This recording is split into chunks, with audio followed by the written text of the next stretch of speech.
After marrying my rival. We have a routine every night at 10 p.m. The next morning. I lifted my skirt.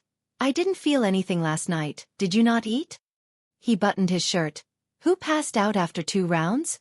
And you have the nerve to say that about me?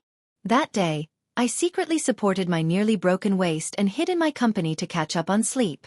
I set my phone to silent mode, turned on the AI voice assistant, and fell asleep immediately.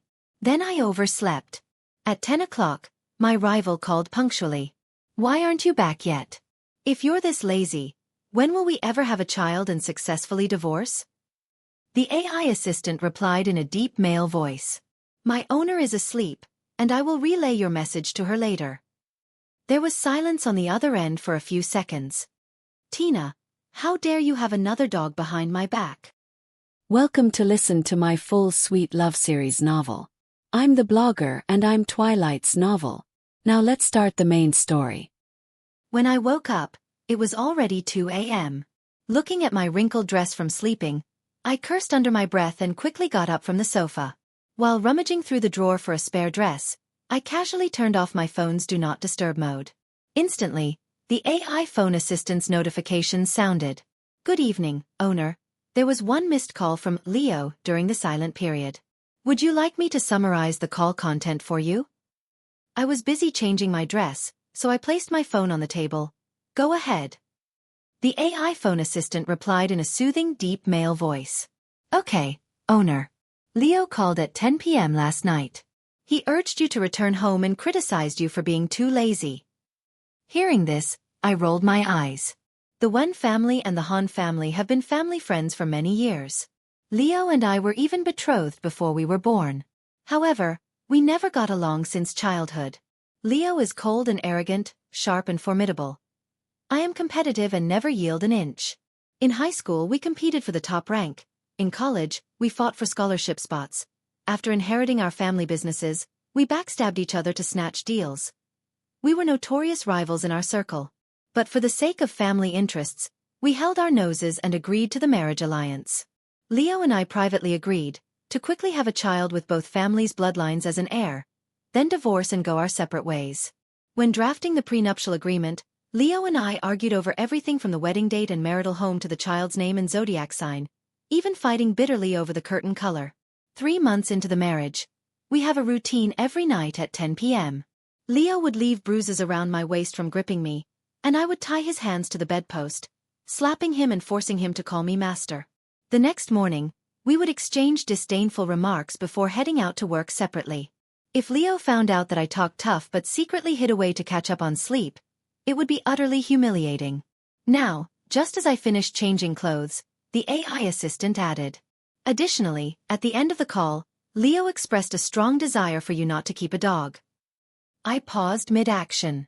Last weekend, I did drive alone to a suburban kennel to reserve a puppy. When discussing how to raise the child after divorce with Leo, we reached a consensus on having a pet. Science shows that exposing young children to pets helps boost immunity and develop empathy. I wanted a dog, while Leo is a cat person. Now, I sneered and turned off my phone. Once I successfully get pregnant and keep the child without the father, I can have as many dogs as I want then. When I returned to the villa, it was late at night. I thought Leo would be asleep, but as soon as I opened the door, I saw him sitting upright on the sofa, hands clasped under his chin, staring at me with a gloomy expression. Tina, do you know what time it is? You still remember to come back? The Han family has strict rules. Leo had a curfew when he was young. Even after marriage, he maintains this rigid behavior. He always returns home before 10 p.m. every night. If something comes up, he informs me in advance. I have no issue with that, but there's no reason I should follow the Han family's curfew, right? Suppressing an inexplicable guilt, I raised my chin defiantly. The title to this villa is half owned by the Wen family. Why can't I come back? With that, I threw my handbag at Leo and walked straight toward the bedroom. Leo was taken aback by my confident attitude. He stood up, strode forward, and grabbed my wrist. Tina, as my wife staying out all night without returning, shouldn't you give me an explanation? His grip hurt my wrist. I struggled a couple of times but couldn't break free, so I looked up to meet his gaze, showing impatience. Then as my husband, you should understand. I'm not idle. I have work to do. Leo looked me up and down, then sneered. Work? What work requires you to be out this late? And why the change of clothes? I frowned. Leo is usually cold and aloof, especially toward me, so why was he so aggressive today? Faced with his questioning, I was momentarily speechless. I couldn't possibly tell him that I was so exhausted from his nightly efforts that I hid in the office to catch up on sleep, wrinkling my original dress, hence the change, could I? So I made up an excuse. I was with a client. Leo silently moved closer, almost encircling me in his arms. He looked down at me, his gaze cold and intense. Tina, is being with a client more important than our marriage alliance? The distance was too close, making my heart race inexplicably. Before I could process this unfamiliar flutter, I retorted out of years of rivalry instinct. Is there any need to compare? For me, whether it's being with a client or being in this commercial marriage with you, it's all part of my job as the one family heir. Hearing this, Leo froze. He lowered his head, letting out a low laugh that seemed both embarrassed and self-mocking. So it's all just work, is it?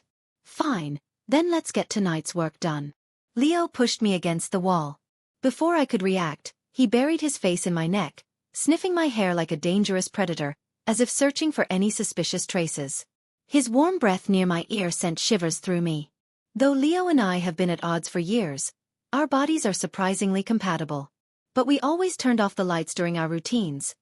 Now, with the villa brightly lit, my face flushed and I pushed him away. Let's not. Tonight. Even though you're not great in bed and it doesn't tire me out, I'm a bit tired from being with the client today. Hearing this, Leo stiffened, staring at me in disbelief. I'm not good. Leo was utterly innocent when we first married, later only knowing how to be rough, earning my mockery more than once. Now his arm around my waist tightened abruptly. Tina, then who is good? My waist was already sore, and now his grip made me furious. After 3 months of marriage, I still haven't gotten pregnant. Aren't you just incompetent? If this continues, I might as well go to a temple to pray for a child. In the end, Leo stormed out, slamming the door. He didn't return to the Han family but drove to my family's home. And openly moved in.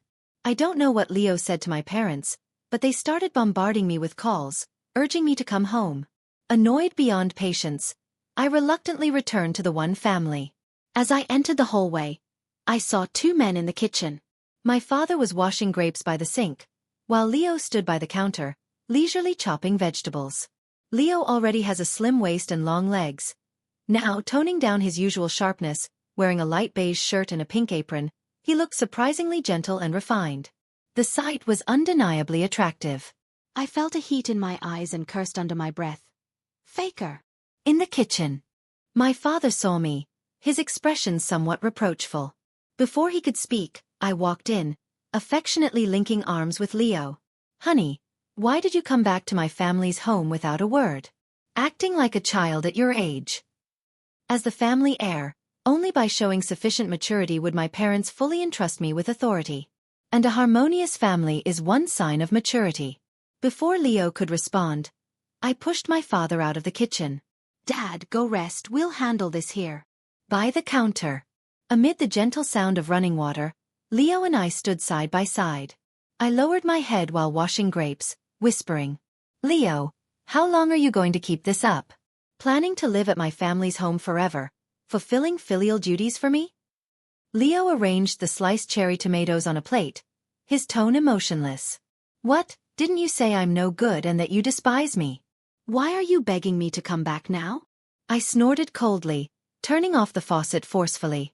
A newlywed couple suddenly separating. Do you want all our partners to know our marriage is failing?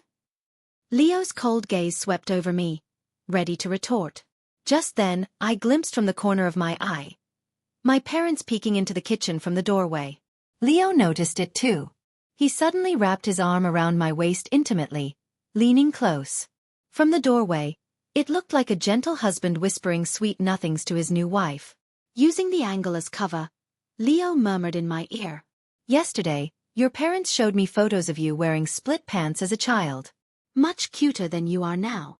Tit for tat, huh? I put on a shy smile, picking up a grape and feeding it to him. A few years back, wherever you worked, the money tree at the company entrance would wither. Guess who watered it with boiling water? Leo obediently ate the grape I offered, his eyes tender and doting. In high school, you hated exercise, so I signed you up for the 800-meter race at the school sports day. I passed out right after finishing that race. I always wondered why Leo was so kind as to carry me to the infirmary. Turns out he felt guilty. Fuming internally, I smiled even more sweetly, leaning into Leo's embrace. When you won the math competition in high school, the principal asked you to give a speech under the national flag, but I swapped your throat lozenges with sticky coconut candy. You stumbled during the speech not because the microphone failed, but because your throat was too hoarse from the sugar, right? Back then, we were at the peak of our rivalry. We happened to be desk mates. So every break, when Leo napped at his desk, I'd sneak candy from his blazer pocket. Who would have thought that Leo, the unattainable flower, had a sweet tooth like a little girl? And even though I stole it so many times, he never noticed. Every time I went back, there'd still be candy in his pocket. So dumb. My parents, seeing us cuddled affectionately, finally left satisfied. I dropped the act instantly. Narrowing my eyes, I grabbed Leo's tie, pulling him close and started settling scores. Can't handle losing? Tattling to my parents just because you can't win an argument. Leo, are you in elementary school? Leo bent down with my pull. He casually braced his arms on the counter, trapping me, his dark eyes fixed intently on me. I glared back without flinching. In the stalemate, Leo suddenly lowered his voice. Tina, I want the truth. Are you keeping another dog behind my back? I admitted outright. Yes. But don't worry, since you don't like it, I'll keep it outside for now, won't let it bother you, okay? Leo fell silent for a long time, then let out a self-mocking laugh, speaking with difficulty. Then what am I to you? Baffled, I answered without hesitation. You're my husband, and the future father of my child. Honestly, among the good-for-nothing second-generation heirs, Leo is a standout talent. He's good-looking, smart, a top school graduate who managed the Han enterprise impeccably, the best father candidate for my future child. I even thought that if he behaved, I might keep him around after having the heir. I thought I made it clear enough, but Leo gazed at me, sighing softly after a long pause. Is that all? I was taken aback. What else could there be? Setting a curfew for me is one thing, but now I can't even keep a dog outside? I sneered coldly. We agreed on a commercial marriage. You're overstepping, aren't you? Leo's Adam's apple bobbed, his voice turning cold. Tina, I just don't want you to cause any scandal that would make our families a laughingstock in our circle, that's all. After all, we're not divorced yet, and I'm still your nominal husband. He emphasized the last two words, like a warning. I scoffed. What scandal could keeping a dog cause? The Paw Patrol going berserk and destroying a sausage shop? I reached up, patting Leo's sharply defined face, curling my lips provocatively. In such a hurry to divorce? Then you should watch some videos and learn, put more effort into our routine, so I can have the heir sooner. I leaned close to his ear, deliberately drawing out my sweet tone. Honey. I soon regretted it. After returning from my family's home, Leo improved dramatically in our routine, trying all sorts of new tricks. Several times, I had to clutch the sheets to keep from crying out too loudly. Once, tears streaming down my face, I yanked his hair in frustration. Who the hell taught you this? Leo chuckled, pulling me into a kiss. Watched videos to learn. I studied them over and over. Wife. From then on, my sleep quality worsened. Once, visiting my in-laws. Aunt Han is Buddhist and was talking about how the fertility guanine at Puto Temple in the suburbs is very effective, urging Leo and me to visit. But I was so tired that I dozed off on the sofa while listening. When I woke up, Aunt Han was sitting beside me, looking at the bruises on my wrist with shock and concern. Tina, are these all from Leo? That child. I really must talk to him. To avoid the nightly 10 p.m. routine, I used overtime as an excuse, staying in the office for several days. But that night at 9:30, Leo showed up at my office door with a thermos of chicken soup, strolling in calmly. He inspected the office, especially the fabric sofa I often used for napping. I watched nervously as he picked up a few chestnut hairs from the pillow, afraid he'd discover something. Leo has always been meticulous. Noticing my expression, he raised an eyebrow. There's no one else's hair here. Why are you so tense? Of course, I was afraid he'd find out I couldn't keep up and often hid to catch up on sleep. After I finished the soup, Leo patted the sofa beside him. I've learned some new things lately, but you're always working overtime. If you can handle it, I'm fine with doing our routine here. I felt a bit wary but instinctively talked back. Bring it on, who's afraid? Leo nodded understandingly. He slowly removed his watch, placing it carefully on the side table, an implicit invitation. Just then his phone rang showing Dad. Leo frowned and answered. Father, Leo, your mom asked me to tell you something. Leo. What is it? Father struggled to phrase it. It's about marital relations. Leo checked the time, interrupting. Dad, if you and Mom have questions, ask me tomorrow during the day. I'll teach you. I'm busy now, gotta go. Father? Question mark. After hanging up, Leo loosened his shirt collar, then used his tie to bind his wrists. Seeing me stunned, he looked calm, but the tips of his ears turned red. What are you waiting for?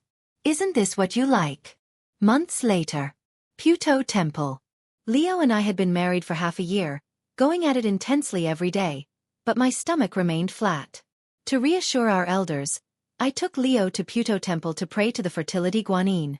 The fish soup at lunch had been too greasy. Even now, a faint fishy taste lingered in my throat. After making wishes in the guanine hall, feeling chest tightness and nausea, I left Leo to offer incense in the hall and went out for fresh air. Thinking about a big company order, I stopped a monk to ask for directions to the Wealth God Hall. To my surprise, when he turned around, I was shocked. Brian? Cousin.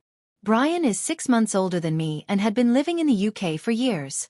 I heard that recently, to avoid family pressure to marry, he went all out, became a monk. But it turned out to be a blessing in disguise. He built a British Buddhist persona, and his luck with romance actually improved. Now with a shaved head, Brian swung his heavy solid gold prayer beads, muttering Amitba pretentiously, saying he was tired of living abroad and came back to promote Mahayana Buddhism. We've been close since childhood, so we chatted as we walked. After hearing about my prenuptial agreement with Leo, Brian shook his head repeatedly. Cuz, how could you marry a faker like Leo? Brian's grudge against Leo started in kindergarten. To me, Leo is a worthy rival. But to Brian, he's purely the model child others compare him to. Leo is top-notch in character and academics, so outstanding that almost every second-gen heir is measured against him. Brian is no exception. He saw Leo as his lifelong rival, studying day and night for 3 years, only to score 200 points lower than Leo in the college entrance exam, a heartbreaking defeat. Before being sent to study in the UK, Brian confronted Leo, swearing to the sky in front of him. Leo, just wait, I'll come back and defeat you. Leo looked confused. Who are you? Those 3 words shattered Brian's spirit, changing him into a reckless playboy.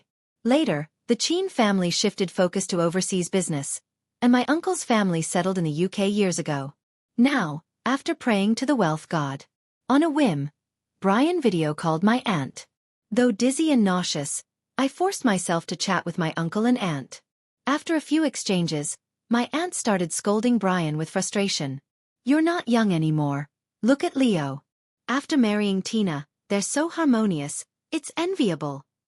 Hearing the name unexpectedly, Brian instantly bristled. He threw an arm around my shoulder, blurting out. So just because Leo married Tina, it's enviable? Then I'll marry Tina too. They're getting divorced anyway. Before my aunt's angry shouts could cross the ocean, I heard a familiar voice behind me. Tina, what are you doing? Brian's rough hug made my stomach churn violently. Covering my mouth, too sick to speak, I could only wave at Leo. Seeing this, Leo's cold gaze fell on Brian behind me. Who are you? In that moment, I heard Brian gasp sharply. If he had any hair, he'd probably be bristling with rage. Brian gritted his teeth. Who the hell do you think you are? How dare you question me? Your mother's Amitba. Leo sneered. I'm her husband. What do you think my rank is? Brian crossed his arms, snorting disdainfully. A marriage alliance partner doesn't count as a husband. Let me tell you, I've had enough of you. Tina told me herself, once she's pregnant, she's divorcing you. Brian wanted to say more, but the next second, Leo strode forward, yanking him away from me. Caught off balance, Brian fell during the struggle, letting out a dramatic cry. With Leo's expression darkening and Brian still provoking him, afraid Brian might get killed, I fought my discomfort and quickly stepped between them. Leo halted abruptly. He looked at me, the corners of his eyes slightly red. So, is it him? No wonder I found no one else's hair in the office that day. So that's it. Behind me, Brian got up, clutching his butt. He glared at Leo, then grabbed my shoulder, shaking me desperately. He pushed me. He actually pushed me. Tina, say something. My stomach had been upset all day, and now with Brian shaking me, I couldn't hold back and vomited. I kept dry heaving, feeling dizzy and almost breathless from the discomfort. Witnessing this, Brian muttered suspiciously. Is the fertility guanine in this temple really that effective? I could barely stand. Before collapsing from weakness, the last thing I saw was Leo rushing toward me, his face showing unprecedented shock. When I woke up, I was in a private hospital room. Brian was dozing by the bed. When I shook him awake, he looked around dazedly before focusing on me. Tina, congratulations, you're pregnant. I nodded calmly. Lately, I'd been feeling unusually sleepy, so when nausea hit today, I had a hunch. Gently touching my still flat stomach, I asked, "Where's Leo? Shouldn't the husband stay by his wife's side when she's just pregnant? That's only right." Hearing this, Brian looked guilty. I felt a sense of foreboding. Did you use Mahayana Buddhism to transcend him? Not exactly. Brian rubbed his bald head. He misunderstood me as your secret lover. I didn't deny it. I frowned in disbelief. Brian, are you insane? Instead of being a proper cousin, you want to be the other man? Brian gave an ingratiating smile. I'm doing this for your good, so you can take this chance to divorce Leo. I laughed angrily. This wasn't for me. He was just settling an old score. Probably, he only cared about infuriating Leo, not about my well-being as the person involved. With that, I threw off the blankets and jumped out of bed, ready to find Leo. As Brian tried to stop me, I said coldly, even if I want to divorce Leo, it shouldn't be over this. I'm not at fault. Why should I take the blame? Don't say another word. I need to clear things up with Leo. I pushed Brian aside and reached for the door handle. Behind me, Brian spoke weakly. But Tina, if you divorce Leo now, the child will definitely take the one family name, right? I withdrew my hand from the door handle. On second thought. As I sat back on the hospital bed, deep in thought, Brian leaned in like a scheming advisor. Tina, think about it. You're the only heir of the one family. I rolled my eyes. Who's we? You're a Cheen. Brian waved a hand. Details. Before the marriage, you argued about the child's surname too, right? Any resolution? He counted on his fingers, analyzing point by point. Everyone knows since Leo took over, he's been ruthless and uncompromising. Besides, you and Leo have been rivals for years. You could start World War III between just the two of you. Even if he lets the child take the Cheen name, he'd never allow the one name, right? Though Brian is unreliable, his analysis made sense this time. The Wen and Han families are evenly matched, but Wen's business is ultimately downstream from Han's. And in commercial marriages, unless one family is far superior, the first child usually takes the father's surname. After agonizing all night, I decided to explain things to Leo. Whatever the case, he's the child's father and my husband. He deserves the truth. While handling discharge procedures, Brian still hadn't given up. Tina, is it really necessary to tell him? It's just a commercial marriage. You have no feelings, so just divorce. Already irritated, I cut him off impatiently. Shut up. I have my own pace. Villa study. By the window, Leo sat at the desk backlit, his expression hidden in shadow, unclear. I sat opposite him and spoke directly. Brian is my cousin. He lives abroad, so he didn't attend our wedding. I slid a stack of photos face down across the table toward Leo. These are childhood family photos. Your parents probably showed them to you when you stayed at my family's home. I pointed to a not-so-bright-looking naked little boy in the photo, held by my aunt. Brian has a red birthmark on his butt. If necessary, you can check by pulling down his pants. I took a deep breath, summarizing succinctly. So there's nothing between us, and there couldn't be. You can verify it yourself. Leo, the child is yours. I've said all I need to say. I waited for Leo's reaction. Shock, joy, or at least relief. But there was none. He just looked at me quietly, his expression complex, even carrying a hint of sadness and helplessness. Did he still not believe me? I felt annoyed. Since childhood, when have I ever been this humble? I've given him a way out. Why won't he take it? Does he really want a divorce? After a long standoff, Leo suddenly shook his head and let out a self-mocking laugh. Tina, stop lying to me. I know the child isn't mine. I frowned tightly. Leo, the child is yours. Leo looked at me, his lips twisting into a bitter smile. Tina, 1 month before we married, I had a vasectomy. I was completely stunned. After a brief confusion, fury at being deceived overwhelmed me. Before the marriage, we agreed to have an heir quickly. What did Leo mean by secretly getting a vasectomy? What was this? Making a fool of me? It's like two people partnering to grow crops. One provides seeds, the other the land. After plowing the field for half a year, he tells me the seeds he gave were all roasted. Utterly lacking business ethics. I stood up abruptly, trembling with rage. Leo, what do you mean by getting a vasectomy? Have you been toying with me for the past 6 months? Is this fun for you? Leo sighed softly, shaking his head with a bitter laugh. It's meaningless now. Though furious, I understood his point. He had a vasectomy, yet I was pregnant. Whatever his original intent, it no longer mattered. I was so angry I felt cold all over, my fingertips shaking. Thinking of the baby, I took deep breaths to calm down, forcing myself to look out the window. By the window frame, the cold gray curtains Leo had chosen fluttered lightly in the breeze. Outside, the Floyd roses I planted were blooming vibrantly and wildly. Half a minute later, I finally steadied my breathing. I turned my gaze back to Leo, speaking coldly. So, what do you want now? Divorce.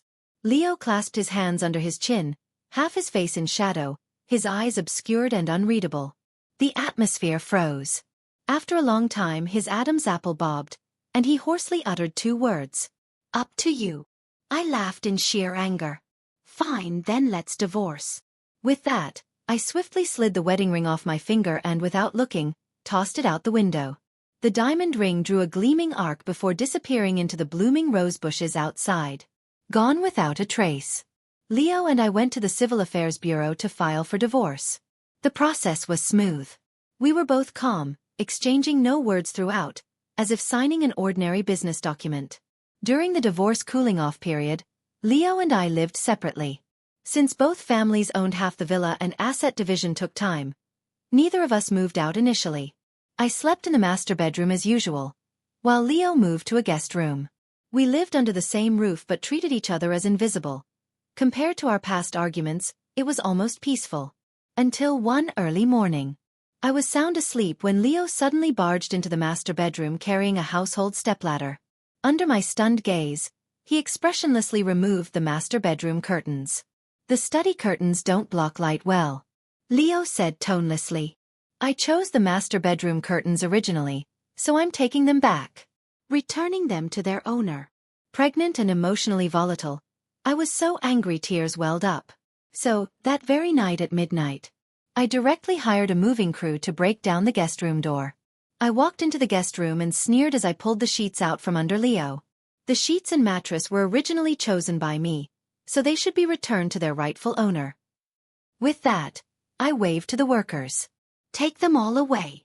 Under Leo's murderous gaze, I leaned in to inspect his pajamas, confirming they weren't something I had purchased, then regretfully made a grand exit. Leo had a big business deal to discuss the next day, and now, infuriated by me, he let out a cold laugh. Tina, you've really outdone yourself. From then on, we began a protracted war of dividing assets. The battle spread from furniture and decor to daily necessities. Even a simple dish of scrambled eggs with tomatoes had to be divided into two separate plates after cooking, because the eggs were bought by my family's servant, and the tomatoes by his. At the silent, almost oppressive dining table, I scowled as I ate eggs scrambled with egg, while Leo expressionlessly ate tomatoes stir-fried with tomatoes. After over 10 days, the villa was nearly stripped back to its bare walls. Before we started tearing off wallpaper and throwing bricks at each other, I left Leo with the words, "You're really childish," and moved back to the one family ancestral home. Life seemed to go on as usual, but only seemed. Sometimes, waking from a nightmare, I'd instinctively want to curl up in someone's arms, only to fully awaken when I found nothing but empty space. Even passing the kitchen, I'd occasionally catch a glimpse of a figure in a pink apron. During one family dinner, I habitually took out 2 pairs of chopsticks, then, realizing my mistake, silently put 1 pair back. Maybe it was the pregnancy hormones, but as I bowed my head to eat, my eyes inexplicably welled up with tears. I suddenly felt wronged. I hadn't done anything wrong, so why was Leo treating me like this? He was the one who secretly got a vasectomy without telling me. He was the one who inexplicably suspected me of cheating, causing rumors to spread like wildfire in our circle. Most importantly, after all the effort we'd put into adjusting to this marriage alliance, how could he just decide to divorce on a whim? Was there no justice? Seeming to notice my low spirits, my parents exchanged a glance. My mother put down her bowl and chopsticks, reached out to ruffle my hair, and spoke to me in a coaxing, childlike tone. "What's wrong? Who bullied our Tina?" There's no need to pay attention to those rumors. People in this circle always believe every whisper they hear. I hadn't planned to cry, but hearing this, my lips trembled, and tears immediately fell. They all say Leo is divorcing me because the child isn't from the Han family. Did I ruin the marriage alliance? Actually, if Leo only suspected the bloodline, we could simply do a paternity test after the child was born. Amniocentesis was too risky. I wouldn't risk my health or the baby's. But I knew deep down, even with test results in hand, many men in our circle would still refuse to acknowledge it. In commercial marriages, couples often share a bed but dream different dreams, each waiting for the other to make a mistake. My mother shook her head with a wry smile. Does it matter if the child is from the Han family? As long as it's ours, isn't that enough? My father also took my hand, gently stroking it in his palm. "Tina, don't worry. As long as it's your child, it's the future heir of the one family." I nodded, my eyes red, my emotions slightly calming. Seeing this, my father urged us to eat quickly while half-jokingly saying to my mother, "This is why I always said having a daughter is better. Daughters are the true carriers of the family line. No matter who the father is, the mother is definitely ours." My mother gave him a reproachful look but didn't refute him. Seeing I still seemed down, my father thought for a moment, then slapped the table. "Our family has considerable wealth and influence, and my daughter is so outstanding. What kind of son-in-law couldn't we find? Whatever type you want, Dad can get him for you. When I named you Tina, I never intended for you to suffer even a little bit in this life." I couldn't help but laugh at this. What was he even talking about? But as I laughed, a sudden thought flashed through my mind. That's right, if Leo doesn't want this child, I'm the one family heir. There are plenty of men eager to step up as father.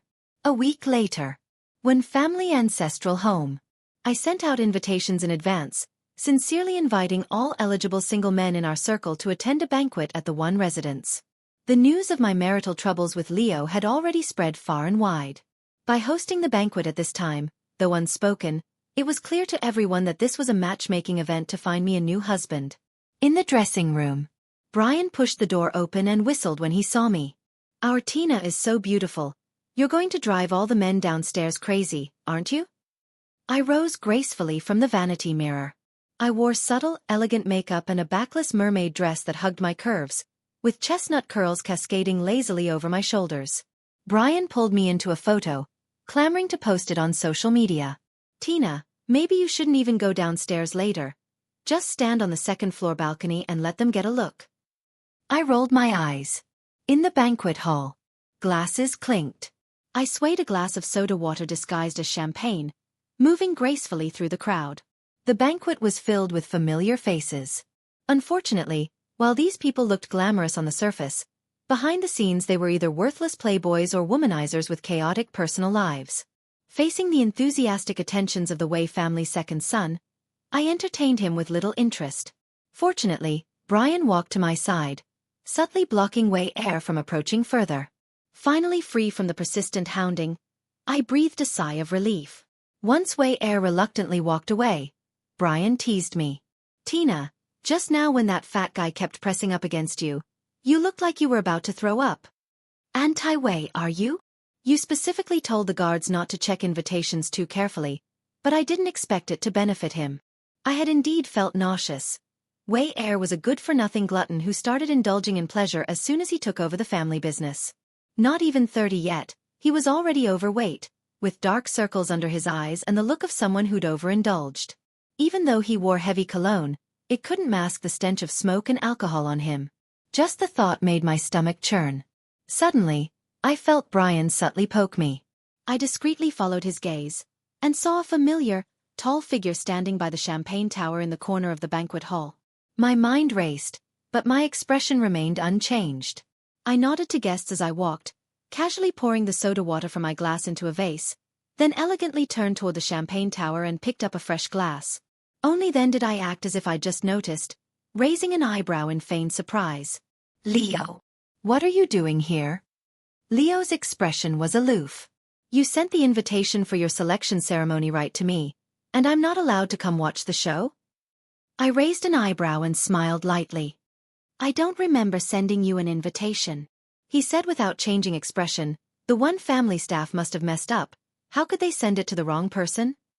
I tilted my head. "Oh, what a careless mistake. I'll have to look into it and clean house." After a few rounds of verbal sparring with him, I felt thirsty and instinctively lifted my glass, but Leo deftly took it from me. "Don't drink if you're pregnant." I let out an exaggerated sigh. "I need something to drown my sorrows. As you know, I'm pregnant. But the father has abandoned his responsibilities, so I'm urgently looking for a replacement." Gazing at the crowded banquet hall, I smiled meaningfully. "It seems this position is quite popular." After saying this, I didn't linger, turning back into the crowd to chat and laugh with every potential suitor. Just then, Brian led an unfamiliar young man over to me. "My university junior. He saw the post I just made and begged me to bring him to meet you." Brian briefly introduced the young man's background. A senior in college, art major, and coincidentally, actually a distant relative of the Han family. I looked up at the young man.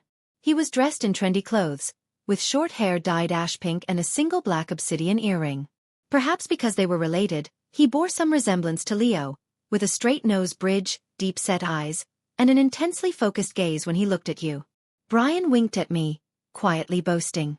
"I heard he's never had a girlfriend. Pure enough for you? Your cousin here is pretty thoughtful, right?" Noticing my gaze, the young man curved his lips and threw me a flirtatious glance. "Sister, I'll reach the legal marriage age by the end of the year. Want to consider it?" I hit it off well with the pink-haired young man, and with Brian strongly recommending him, when the banquet music started, I smoothly danced the first dance with him. As the song ended, I avoided a few persistent pursuers and hid in the kitchen. My stomach churned. I turned on the faucet and bent over the sink, dry heaving. Suddenly, a glass of soda water was handed to me. Without any awkwardness, I took the glass from Leo and said politely but distantly, "Thank you." Amid the gentle sound of running water, Leo and I stood side by side. I took a sip of the soda water and spoke as if casually. "I thought today would be a waste of effort. But unexpectedly, the gain has been quite surprising. Once the divorce cooling-off period ends and we finalize the paperwork, I might even pick up a marriage certificate along the way." Leo instinctively let out a cold laugh. "This bunch of playboys, their family backgrounds and abilities are inferior to mine, and their looks are even worse. Could you really be interested in them?" I raised an eyebrow and laughed. "I think that pink-haired kid from earlier is quite nice. At first glance, he even looks a bit like you from university. But you were too arrogant back then. He looks gentler than you, more endearing." Leo said coldly. "His nose is augmented." I nodded approvingly. "Brave. I like him even more." "Leo, Watching Leo's face darken like a pot bottom, I immediately felt physically and mentally refreshed, and even my nausea lessened. Since childhood, whenever he was frustrated, I was happy. Now was no exception. I shoved the water glass with my lipstick stain back into Leo's hand. All right, I need to continue scouting for new husband candidates. This time, I can't let anyone slip away so easily. As I left the kitchen, I glimpsed Leo taking out his phone and dialing a number expressionlessly. At the banquet, I chatted more and more happily with the pink-haired young man. Although he'd never had a girlfriend, he was surprisingly good at pleasing women. So when he leaned in, I didn't avoid him. Just as he was about to take my hand, a sudden commotion erupted at the banquet hall entrance. Everyone turned to look. A blue-haired young man stormed in, furious. Under everyone's stunned gazes, his eyes red. He charged straight up to the pink-haired young man and slapped him across the face with a sharp crack.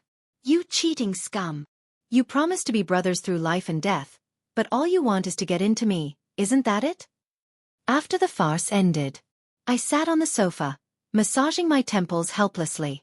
Never had a girlfriend, but had 80 or so boyfriends, right? Brian, like a misbehaving elementary school student, guiltily chanted "Amitba" repeatedly. Strictly speaking, he didn't exactly lie. No wonder I thought he had a unique artistic aura. Turns out I failed to recognize the Brokeback Mountain vibe.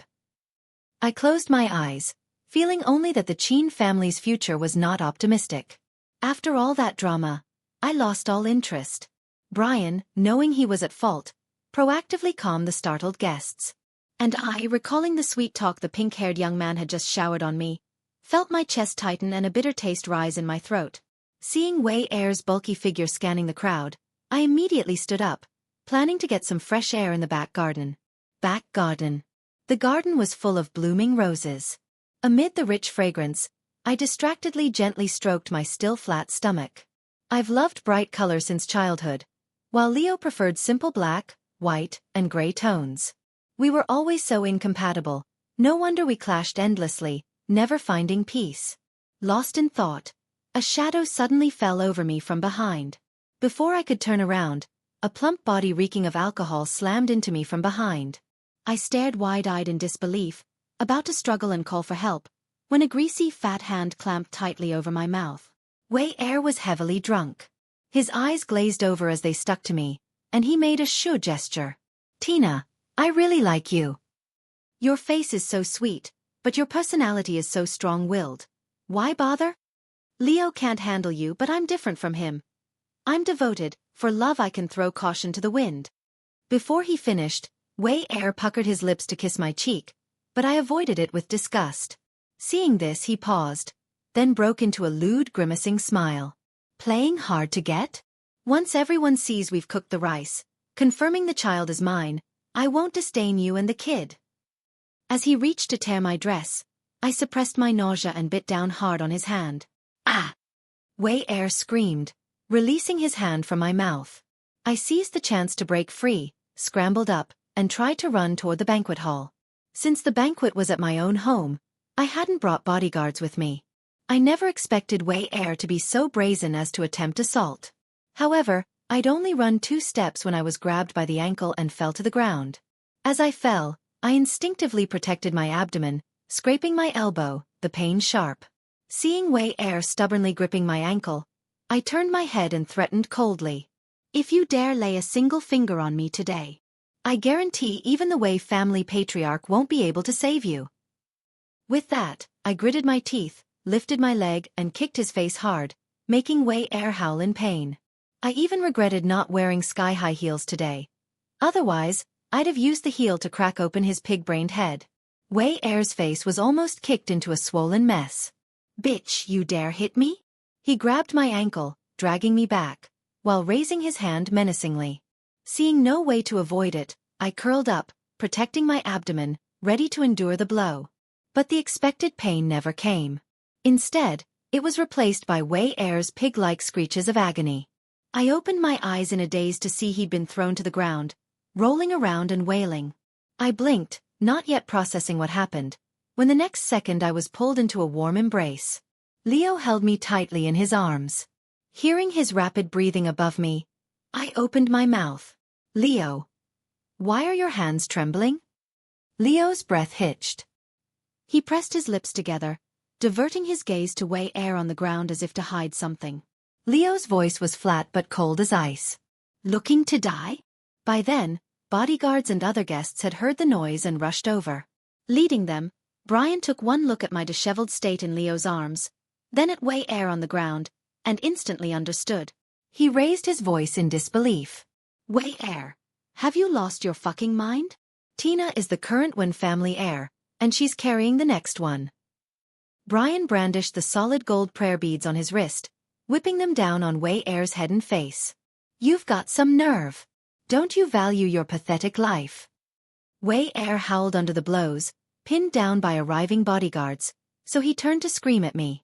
Tina, you think you're so great just because you're the one family young lady? A second-hand discarded shoe, and you're still being picky?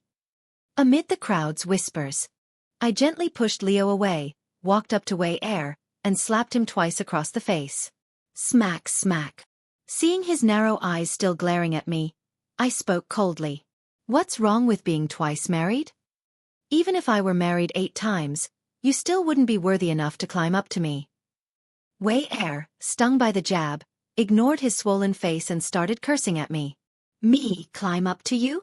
Tina, you're carrying some nobody's bastard in your belly, and you think you're so noble? I sneered angrily, about to tell the bodyguards to find an electric prod for pigs, when I heard a cold voice behind me. The child in her belly is mine.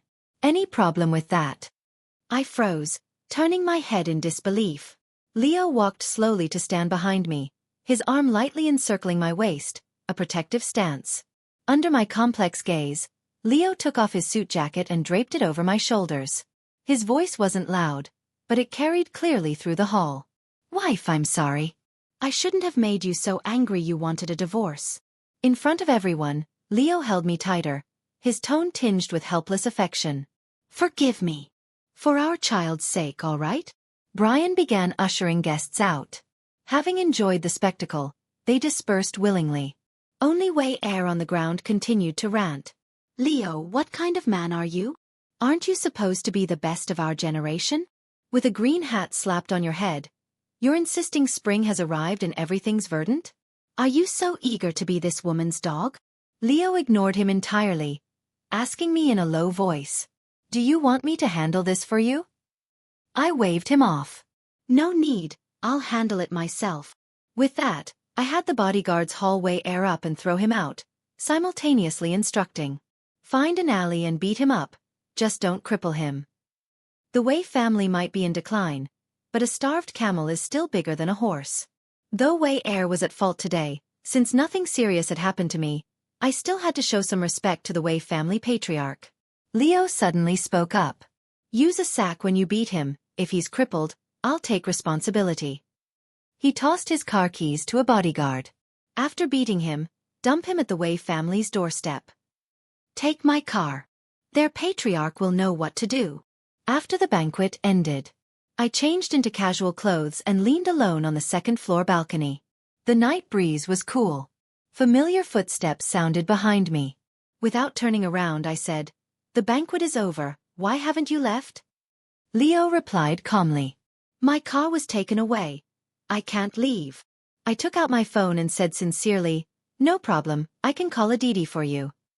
Leo closed his eyes and took a deep breath. He stepped forward, deftly took my phone, then pulled me to sit down, brought out a first aid kit, and started tending to my wounds. And I didn't refuse. I watched Leo disinfect my wound with iodine, my voice soft.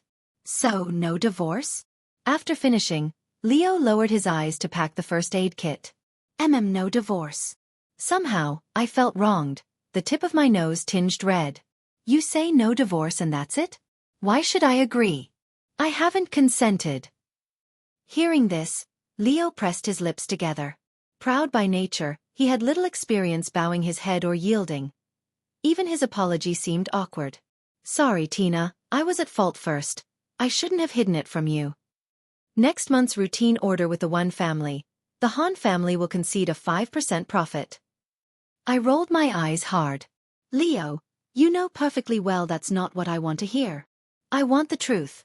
Why did you secretly get a vasectomy without telling me? Leo opened his mouth but fell silent. After waiting a moment, I found it pointless and stood up to go downstairs. Tina! Behind me, Leo suddenly stepped forward, grabbed my wrist, and pulled me into his embrace.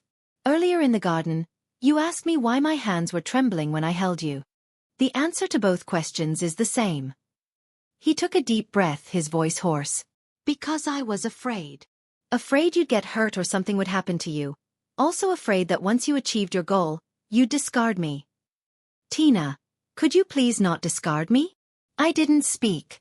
A long time later, so long that Leo's fingers around my waist grew stiff, I finally spoke quietly. Then that profit concession you mentioned earlier, does it still stand? Leo paused, then nodded. It stands. Hearing this, I leaned against Leo's chest and pushed my luck with more demands. The child will take the one family name. Leo said. Okay. You're not allowed to set rules for me anymore. The colors of bed sheets and curtains will be up to me. Leo. Up to you. I want to raise whatever I want outside. Leo. Don't go too far. After promising a bunch of benefits, Leo rested his chin on the top of my head and spoke softly. So, Tina, do you agree not to divorce? I frowned, lifting my head from Leo's chest to look at him as if he were an idiot. I thought letting you hold me for so long made it pretty clear. We snuggled affectionately for a while. Then Leo broached the subject tentatively. Since we've cleared things up, shouldn't you take me to meet the dog you've been raising outside? I had no reason to refuse. The next day, Leo and I drove to the suburbs. The whole way, Leo's expression was unpleasant. He emphasized to me repeatedly, no matter how cute, it's not allowed in the house. That's my bottom line. In front of a low farmhouse, I excitedly introduced to Leo. He's still young, but he's healthy and full of energy. Plus, he has a big mouth and paws, but he's too clingy and always likes to lick me. Leo took a deep breath, as if steeling himself. If you like that, I can learn too. Puzzled, I reached out and pushed the door open. In an instant, a Bernese mountain dog puppy shot out like a small torpedo and threw itself into my arms. I petted it a couple of times, then stuffed the puppy into Leo's arms. He stood frozen in place, stiff, as the enthusiastic puppy covered his face in slobbery kisses. Leo's expression was stunned, his neck turning slowly and stiffly toward me as if wound by a key. The dog you've been raising outside. Is this? I tilted my head and blinked. What else did you think it was? The little Bernese adored Leo, circling him incessantly. Leo was dazed for a moment, then finally let out a low laugh. All right. Bringing it home isn't entirely out of the question. We played with the puppy for a while. Then Leo suddenly spoke up bluntly. Then, what about the man who answered your phone? I was taken aback. What man? Leo accurately cited a date. That day you stayed out all night. I called your phone, and a man answered. He said you were asleep. It was hard not to suspect. I frowned, unlocking my phone without hesitation and handing it to Leo. Impossible. My phone records calls. You can check right now. Leo quickly found that call record and played it. After listening to the recording, my expression shifted from confusion to shock, and finally to amused exasperation. Is it possible that this is the latest AI phone assistant, which can answer calls and take messages in Do Not Disturb mode? I covered my forehead, unable to hold back a laugh. Leo, you've been throwing a tantrum all this time because you were jealous of an AI? I'm starting to worry about our future child's intelligence. Amid my merciless laughter, Leo finally realized belatedly, muttering to himself. So that bald guy is your cousin, the dog really is a dog, and that phone call was a complete misunderstanding. There was never anyone else. His eyes widened slightly as he looked up at me. The child is really mine? I laughed in frustration. Who else's could it be? Then, pausing, I added quietly. You know I've always been proud since childhood. I never fancied anyone else. Leo seemed dazed by the series of revelations. But I took a deep breath, cutting him off. I've looked into some pet neutering information too. Male dogs can still reproduce for a long time after being neutered. Leo stared at me in disbelief. Are humans and dogs the same? I didn't have time to argue, put forward a direct suggestion.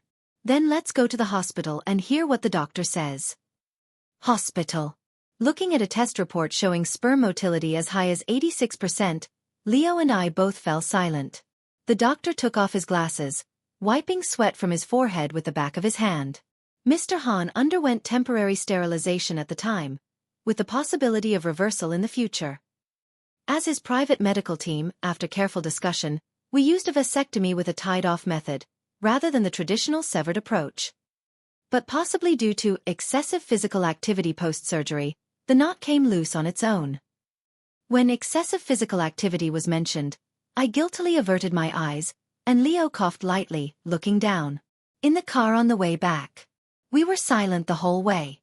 Though we'd been adept at scheming against each other, now that all misunderstandings were resolved, I felt oddly unsure how to act. Leo drove us back to our marital home. Looking at the villa now styled like post-war Syria, I squinted suspiciously. Leo, why did you bring me back here? Post-disaster reconstruction? Despite my words, I called the moving crew with one call. The moving team leader asked eagerly, "Young lady, which part are we demolishing this time?" Embarrassed, I waved them off, saying not to demolish anything for now, and had them first reset all the disarrayed furniture. Master bedroom.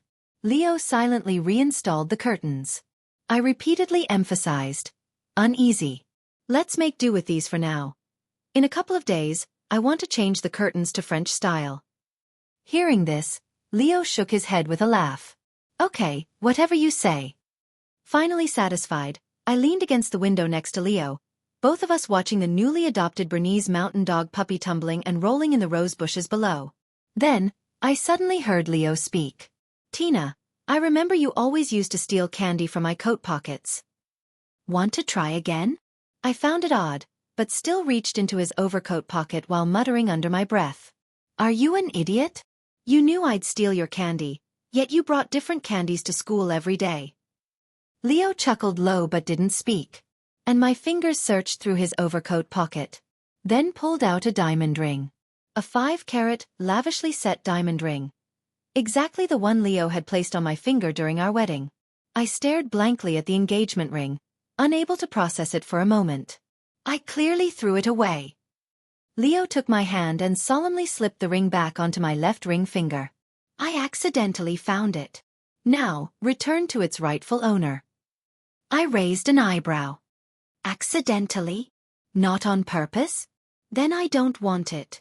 Leo gently kissed the back of my hand, his smile both helpless and doting. It was on purpose. Outside the window, a breeze blew. In the garden, the little Bernese mountain dog still frolicked, and the roses bloomed wildly, radiantly vibrant.